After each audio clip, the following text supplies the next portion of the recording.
আসসালামু আলাইকুম ওরহমতুল্লাহি ওবরকাতুহ। আলহামদুলিল্লাহি রব্বিল আলমিন ওসলাত ওসালামু আলা নবীনা মুহাম্মদ ওয়ালা আলিহি ওসহবিহি আজমাইন, আম্মা বাদ।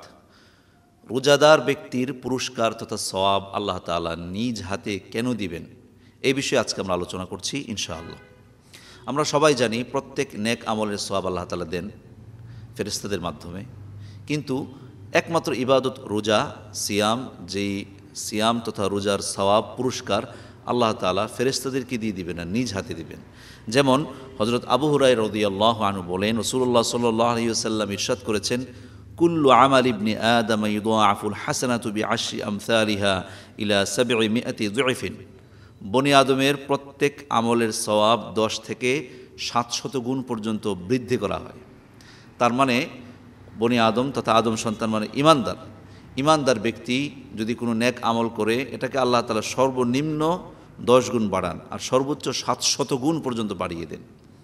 অর্থাৎ একই আমল ভিন্ন ভিন্ন ব্যক্তির জন্য ভিন্ন ভিন্ন সওয়াব হবে, অর্থাৎ নিয়তের কারণে, ইখলাসের কারণে, তাওয়াক্কুলের কারণে এবং এটা ঐকান্তিকতার কারণে কারো সওয়াব বেশি হবে, কারো কম হবে, কিন্তু সর্বনিম্ন যে কোনো একটা আমলের সওয়াব, তা নফল হোক, ফরজ হোক, যাই হোক না কেন, প্রত্যেক নেক আমলের সওয়াব আল্লাহ তাআলা মান জাআ বিল হাসানাতি ফালাহু আশরু আমসালিহা, যে ব্যক্তি একটি নেকি নিয়ে আসবে সে অনুরূপ 10 গুণ পাবে।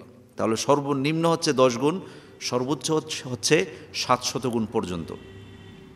ক্বাল আল্লাহু তাআলা, কিন্তু আল্লাহ তাআলা বলেন ইল্লা সওম, রোজা ব্যতীত। রোজার জন্য 10ও না, 700ও না, কোনো সংখ্যা নেই।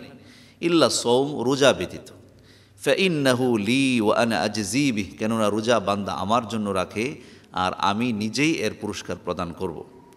ইয়াদাউ শাহওয়াতুহু ওয়া তাআমুহু মিন আজালি, বান্দা আমার ভয়ে তার কামাচার অর্থাৎ দিনের বেলা তার জৈবিক চাহিদা সে পরিত্যাগ করে এবং সে খাবার থেকে বিরত থাকে। সুতরাং মিন আজলি লিসসাইমি ফারহাতান, আর রোজাদার ব্যক্তির জন্য লিসসাইমি ফারহাতান, রোজাদার ব্যক্তির জন্য দুটি আনন্দ। ফারহাতুন ইনদা ফিতরিহি, এক নম্বর হচ্ছে বান্দা যখন রোজা ভাঙ্গে অর্থাৎ ইফতারের সময় একটা আনন্দ। ওয়া ফারহাতুন ইনদা লিকাই রাব্বিহি, আর দ্বিতীয় আনন্দ হচ্ছে সে তার রবের সাথে, তার মালিকের সাথে অর্থাৎ আল্লাহ তাআলার সাথে যখন আমাদের দেখা হবে, রোজাদার ব্যক্তির জন্য দেখা হবে, এটা দ্বিতীয় আনন্দ। ওয়ালা খলুফু ফামিস সাইমি আতয়াবু ইনদাল্লাহি মিন রিহিল মিস্ক, আর রোজাদার ব্যক্তির মুখের গন্ধ এটা আল্লাহ তাআলার কাছে মিশকে আম্বরের চেয়ে অধিক প্রিয়। ও সিয়ামু জুন্নাহ, আর রোজা হচ্ছে ঢাল স্বরূপ, আত্মরক্ষার প্রতিরক্ষা ব্যবস্থা স্বরূপ। ওয়া ইযা কানা ইয়াউমু সাওমি আহাদিকুম ফালা ইয়ারফাথ ওয়ালা ইয়াসখাব, সুতরাং রোজা রাখে তোমাদের কেউ যেন মন্দ কথা না বলে, অশ্লীল কথা যেন না বলে, ঝগড়াঝাটি যেন না করে। ফাইন সাবাহু আহাদুন আও কাতালাহ, কেউ যদি গালি দেয় অথবা ঝগড়া করতে আসে, যুদ্ধ করতে আসে, ফালিয়াকুল ইন্নী মুরউন সাইম রাওয়াহুল বুখারী, সেজন্য বলে আমি একজন রোজাদার।